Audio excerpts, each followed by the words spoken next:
ሆዳችሁ መሃል ላይ ስላለችው ስለዛች ትንሽ ጎድጓዳ ቦታ አስባችሁ ታውቃላችሁ? አብዛኞቻችን እምብርትን እንደ ቀላል የሰውነታችን ክፍል ወይም እንደ ተራ ጠባሳ ነው የምንቆጥረው። በእናት ማዕፀን ውስጥ ለ9 ወራት ያህል ስንቆይ የምንመገበውና ሕይወትን የምናገኘው የምንተነፍሰውም በዚህ መግቢያ በኩል በእምብርታችን ነበር። በአንድ ወቅት ሕይወታችን ትኩስ ትርታ የተሸከመች ደምን ከእናት ወደ ትንሿ ልባችን የምታደርስ የመጀመሪያውን ትስስራችንን የምታስታውሰን ያቺ ለስላሳ ስርጉጥ፣ ያቺ ትንሽ ነጥብ ከእምብርትነት ያለፈ ጥልቅ ድብቅ መንፈሳዊ ትርጉም ቢኖራትስ? መናፍስት የሚያጠቋት የነፍሳችን መግቢያና መውጫ በር፣ ነፍስና ሥጋ የተያያዙባት ቦታ ብትሆንስ? በዚህ ቪዲዮ ስለ እምብርት ድብቅ መንፈሳዊ ኃይል ለምን በመናፍስት እንደሚጠቃ፣ እምብርት የነፍሳችን መግቢያ በር እንደመሆኑ መጠን እንዴት መጠበቅ እንዳለብን ከባዮሎጂካዊ እውነታው ተነስተን እስከ ጥንታዊ መንፈሳዊ አስተምህሮቶች ድረስ ያለውን ምስጢር እንፈትሻለን። እምብርትን ከመናፍስት እንዲሁም ከመተንተኞች ጥቃት ለመከላከል የሚረዱ 4 ውጤታማ ዘዴዎችን እናያለን። አብራችሁን ቆዩ። አገራችን በኢትዮጵያ አንጀት ያረረ፣ አንጀቴን አራሰው፣ አንጀቴን በላው፣ ሌላም ከአንጀትና ከሆድ ጋር የሚያያዙ እጅግ ጥልቅና ሰፊ ትርጉም ያላቸው አባባሎች አሉ። በአገራችን አንጀት ወይም ሆድ የፍቅር፣ የርኅራኄ፣ የደስታና የሐዘን መገኛ ተደርጎ ይወሰዳል። ስንናገር ካለምንም ማስመሰል ወይም ይሉኝታ በቅንነት ከውስጤ እውነቱን እየነገርኩ ነው ለማለት ከአንጀቴ ነው እንላለን። ከፍተኛ ንዴት ወይም ሐዘን ስንገልጽ አንጀቴ ያረረ እንላለን። አንድ ነገር በጣም ሲያስደስተን ወይም የፈለግነው ሲሳካ ደግሞ አንጀቴን አራሰው እንላለን። አባቶቻችን ይህንን የተፈጥሮ ስሜት በመረዳት እውነተኛ ስሜት የሚመነጨው ከአንጀት መሆኑን በመገንዘብ ለቋንቋው ውበትና ጥልቀት ሰጥተውታል። ሰዎች ጭንቀት፣ ፍርሃት ወይም ደስታ ሲሰማቸው በሆድ አካባቢ የመኮማተር፣ የመንሰፍሰፍ ወይም የመነቃቃት ስሜት ይሰማቸዋል። ፈረንጆቹ ገት ፊሊንግ ይሉታል። ዘመናዊ ሳይንስ ይህ ቦታ የተለየ እንደሆነ ሲያስረዳን ሆዳችንን ሁለተኛው አእምሮ ወይም ዘ ሰከንድ ብሬን ይለዋል። ከእምብርት በስተጀርባ ፔቶቺ የተባለ እጅግ ግዙፍ የሆነ የነርቭ ስብስብ ይገኛል። ይህ ቦታ በመላው ሰውነት ውስጥ ካሉ 72000 በላይ የሆኑ ከአእምሮ ጋር ቀጥተኛ ግንኙነት ያላቸው የደም ስሮች የሚገናኙበት፣ የሰውነታችን ስሜትና ጉልበት የሚሰበሰብበት ዋና ማዕከል ነው። በብዙ ምስጢራዊ መንፈሳዊ ትምህርቶች ነፍስ ከሥጋ ወጥታ ጉዞ በምታደርበት ጊዜ አስትራል ፕሮጀክሽን ይሉታል። ሥጋዊ አካልን ከመንፈሳዊ አካል ጋር የሚያገናኘው የብር ገመድ ወይም ሲልቨር ኮርድ ከእምብርት እንደሚወጣና ነፍስና ሥጋ የተያዙበት ቦታ እንደሆነ ይናገራሉ። በሜታፊዚክስ ሳይንስ አካላዊ እትብት ከተቆረጠ በኋላ ረቂቅ የሆነ የኃይል ገመድ በቦታው እንደሚቀር ይታመናል። በማዕፀን ውስጥ ሳለ ደምና ኦክሲጅን በእትብት እንደምታገኝ ሁሉ በመንፈሳዊ ዓለም ደግሞ ፕራና ወይም ቺ የሚባለውን የሕይወት ኃይል በዚህ ረቂቅ ገመድ አማካኝነት እናገኛለን። ይህ ገመድ አካላዊ ሰውነትን ከነፍስ ጋር ወይም ከዩኒቨርሱ የኃይል ምንጭ ጋር የሚያገናኝ ነው። ጥንታዊ ግሪኮች ይህን ቦታ ኦንፋሎስ በማለት የዓለም ማዕከል ብለው ይጠሩታል። ሊዮናርዶ ዳቪንቺ በታዋቂ የሰው አካል ስዕሉ ላይ እንደሚያሳየው ኮምፓስን በእምብርት ላይ አድርገን ብናዞረው የሚፈጠረው ክበብ እምብርትን የሰውነታችን የጂኦሜትሪ 0 ነጥብ እንደሆነ ያሳያል።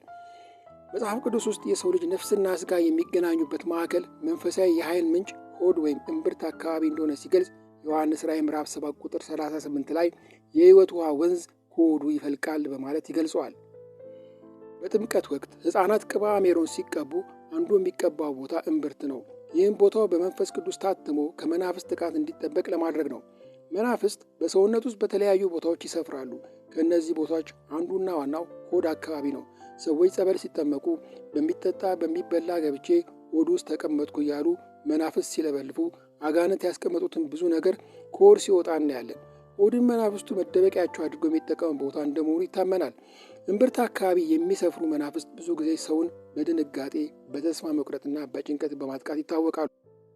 በጥንታዊ የቬዲክ ትምህርት ውስጥ እምብርት የዕንቁ ከተማ ወይም ሲቲ ኦፍ ጆልስ በማለት ይጠሩታል።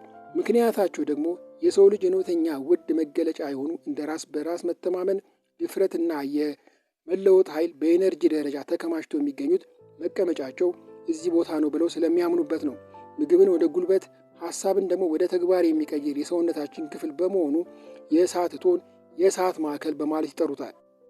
በጃፓን ይህ ቦታ ሃራ ይባላል። የነፍስ መቀመጫና የሰውነት ሚዛን ማዕከል ነው ይሉታል። ጠንካራ ሃራ ያለው ሰው በሕይወት ማዕከል በቀላሉ የማይናወጥ ጽኑ ሰው ነው ይሉታል።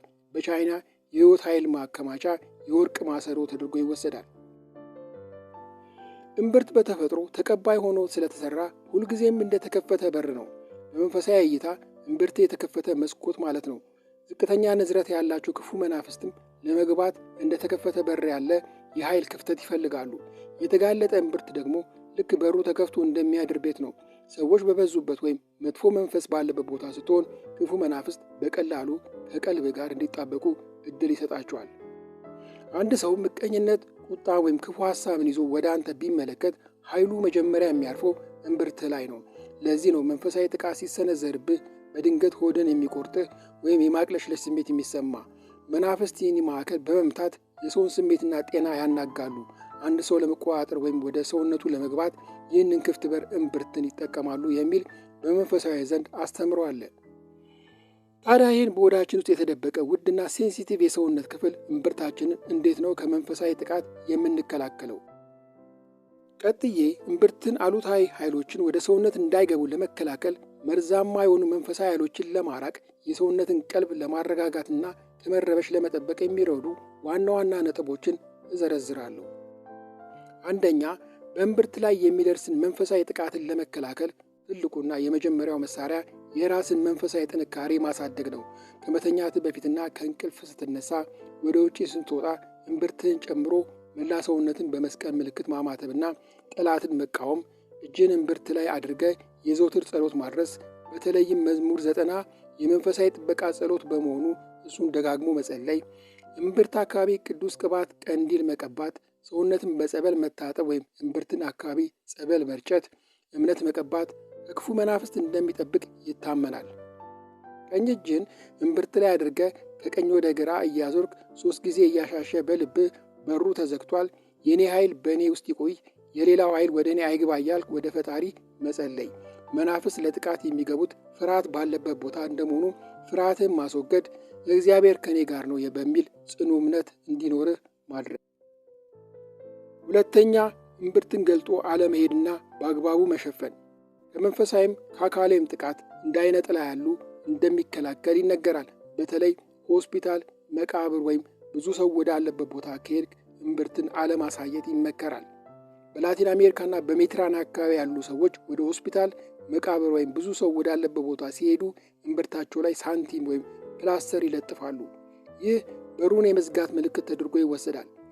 የእምብርት አካላዊ ንጽህናን መጠበቅም መንፈሳዊ ጥንካሬን ይጨምራል።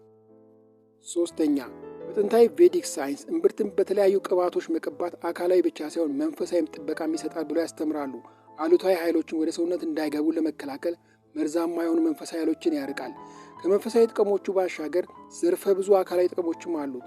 የሆድ መነፋትና ጋዝን ለማስወገድ፣ የሆድ ድርቀትን ለመከላከል፣ እምብርት የሰውነትን የኃይል ማዕከል በመሆኑ የሚቀባው ቅባት በደም ዝውውር አማካኝነት ወደ ቆዳ ስለሚደርስ የቆዳ መድረቅን ይከላከላል። ፊት እንዲለሰልስና እንዲያበራ ያደርጋል።